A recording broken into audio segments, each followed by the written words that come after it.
Hello दोस्तों, आप सभी का 20 अक्षर में एसएपी पीएम मॉड्यूल में आपका बहुत बहुत स्वागत है। जैसा कि हमने लास्ट सेशन में बात किया था कि हम नोटिफिकेशन के ऊपर डिटेलिंग में कहते हैं कि कैसे टी कोड के थ्रू हम उसको single notification change display, multiple notification display, multiple notification change model के बारे में हमने बात की थी। ठीक है ना। अब हम ये देखते हैं कि जैसे कोई नोटिफिकेशन बना और आपने वहाँ पर लोगों को भेजा काम करने के लिए। ठीक है। और बाद में आपको वहाँ पर पता चले, जैसे मैंने यहाँ पे एक एग्जांपल दिया है। अगर लास्ट चैनल को देखिए, मेरे लास्ट उसमें देखिएगा वीडियोस में, तो आपको समझ में आएगा कि नोटिफिकेशन बनाया था किसी इक्विपमेंट के अगेंस्ट में, तो उसमें हमने कुछ चीज़ें लिखी थी। ठीक है। तो आज उसी का ही नेक्स्ट फॉर्मेशन लेके आ रहा हूँ, जिसमें मान लीजिए कोई मशीन है। ठीक है। ये वाला एजिटेटर 102, ये 102 है, ये पिच ब्लेड है, ये एजिटेटर है। ठीक है ना। उसमें क्या है, वेल्डिंग जॉब करना है, कुछ काम है उसमें, कुछ उसका नीचे का कुछ ब्लेड है वो डैमेज हो गया है। ठीक है ना। ये शाफ्ट में क्रैक्स हैं, या आपकी क्या बोलते हैं बॉडी में क्रैक है कहीं पर, तो उसके लिए क्या है, यहाँ पर आप एक्शन देख रहे हो, इसमें क्या लिखा है, welding job to be done. अब क्या है, आपने लोगों को भेज दिया, वो चेक करके आया, देखिए कि हाँ रियल में वेल्डिंग की रिक्वायरमेंट है। ठीक है। बाद में क्या करेंगे, उनको मटेरियल की रिक्वायरमेंट होगी। ठीक है। आदमी की रिक्वायरमेंट होगी। ठीक है ना। तो इसमें तो हमको अगर जब किसी भी जॉब में कुछ मटेरियल की रिक्वायरमेंट होती है, ठीक है ना, बेसिकली मटेरियल की जब रिक्वायरमेंट होती है उस पर ही मैं बात करूँगा, तो उसके लिए हमको ऑर्डर बनाना पड़ता है, जिसको अपन पीएम ऑर्डर कहते हैं। ठीक है। तो ये बनाने का तरीका ये है, ये नोटिफिकेशन बनाया मैंने, ठीक है ना, ऑलरेडी बना हुआ है। तो मैं यहाँ पर क्या, ये कर दिया मैंने, रिलीज़ कर दिया। ठीक है। अब मैं गया यहाँ पर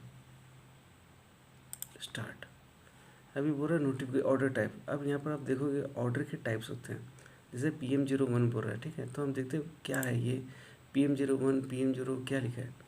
तो देखेंगे PM01 है वो इंटरनल ऑर्डर है, PM02 एक्सटर्नल। अब मैं बताता हूँ इसमें अंतर क्या है।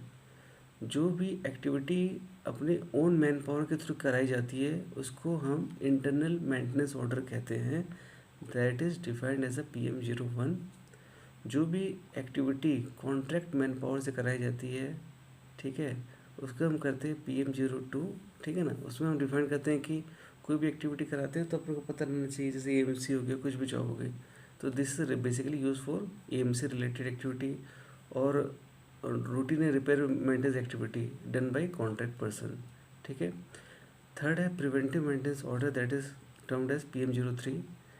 जब ये है PM04 रिफर्बिशमेंट ऑर्डर, मतलब आपके प्लांट में कोई मशीन है, उसमें कुछ प्रॉब्लम आई है, तो आप उस मटेरियल की कॉस्ट को ₹1 बनाकर आप बाहर में रिफर्बिशमेंट के लिए भेज सकते हो। उसके बाद है PM05 कैलिब्रेशन ऑर्डर। अगर फील्ड में कोई भी क्या बोलते हैं कैलिब्रेशन की मशीन है, ठीक है ना, जो जितने भी इंस्ट्रूमेंट है उस पर काम करें, तो उसके लिए अपने को कैलिब्रेशन ऑर्डर बनाना पड़ेगा। PM06 कैपेक्स रिलेटेड एक्टिविटी है, जहाँ पर आपको पैसा लगता है। ठीक है ना, बड़ा जॉब होता है, जिससे क्या है आपके PNID में चेंजेस आते हैं, या विद रिस्पेक्ट टू इम्प्रूवमेंट आती है, with respect to replacement part आता है। ठीक है। उसके अलावा PM07 that is replacement order shutdown से रिलेटेड। PM08 है वो प्रिडिक्टिव मेंटेनेंस ऑर्डर। तो जैसे मैंने यहाँ पर बताया है, बाकी ये भी सेम उसी टाइप की है। तो आप एक चीज़ नोटिस कीजिएगा, जैसे यहाँ पर मैंने 1 to 8 बताया, तो क्या बाकी इंडस्ट्रीज़ में भी कहीं पर PM01 एंड PM02 से ही काम चल जाता है ना। तो this is just for information. तो मुझे है, मैंने अपने कंपनी के वर्कमैन को भेजा है, नॉट कॉन्ट्रैक्टर मैन पावर, और उसको मैं भेज के हम काम करवा रहे हैं। ठीक है ना। तो मैंने इसको किया execute, PM01 internal maintenance order,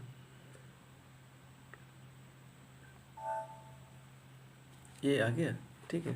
सबसे पहले तो इसको रिलीज़ कर दो, क्योंकि अगर रिलीज़ नहीं करोगे तो आगे के लिए जाके ना मटेरियल ना वो नहीं आएगा। ठीक है। हाँ।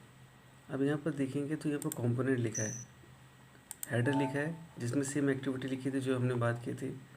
ठीक है ना, कि इसमें क्या है, आप देखोगे हेडर में देखोगे तो यहाँ पर पहले ऊपर की बात करते हैं, ऑर्डर है जो उसमें लिखा था वो सेम आ गया, टू बी डन। इसको भाई टू बी डन को आप लिख सकते हो welding job for particular this machine. Status है, देखो रिलीज PRC SETC, इसको अगर आप देखेंगे तो ये क्या है, REL मतलब रिलीज्ड PRC मतलब प्री कॉस्टेड एसिडिसिव सेटलमेंट रूल क्रिएटेड, ठीक है ना। सेटलमेंट मतलब आप जो भी मटेरियल जो बुक करोगे या सर्विस बुक करोगे तो उसका settlement rule SAP automatically estimate कर लेता है, राइट। अब मैं यहाँ पर गया, ठीक है, यहाँ कंपोनेंट में गया, मुझे मटेरियल को बुक करना है, ठीक है। ये जो भी मटेरियल जो बुक होगा इसमें रिलेटेड मटेरियल वो कंपोनेंट में जाएगा। यहाँ कंपोनेंट में मैं गया,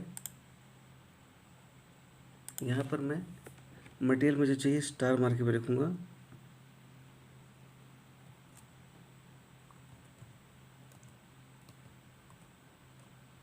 वेल्डिंग, ठीक है। ये मैंने डाल दिया, इसको मैंने एग्जीक्यूट किया, स्टार डाल के मैंने किया, थोड़ा ये रखिएगा नज़र, ठीक है ना। अब देखिए, अगर आप प्लांट के बंदे तो आपको पता होगा कि वेल्डिंग के रॉड की टाइप्स होती है, जहाँ पर क्या है आपका ऐसे 316 का रॉड यूज़ होता है, MS रॉड यूज़ होता है, ठीक है ना। MSM कैटेगरी है, 7018 यूज़ होता है, ठीक है ना। तो अलग अलग कैटेगरी के रॉड आपको प्लांट के लिए रिक्वायरमेंट होते हैं, ठीक है। तो अभी मैं बोल रहा हूँ यहाँ पर मेरे पास इतनी सारी लिस्ट खुली हुई है, ठीक है।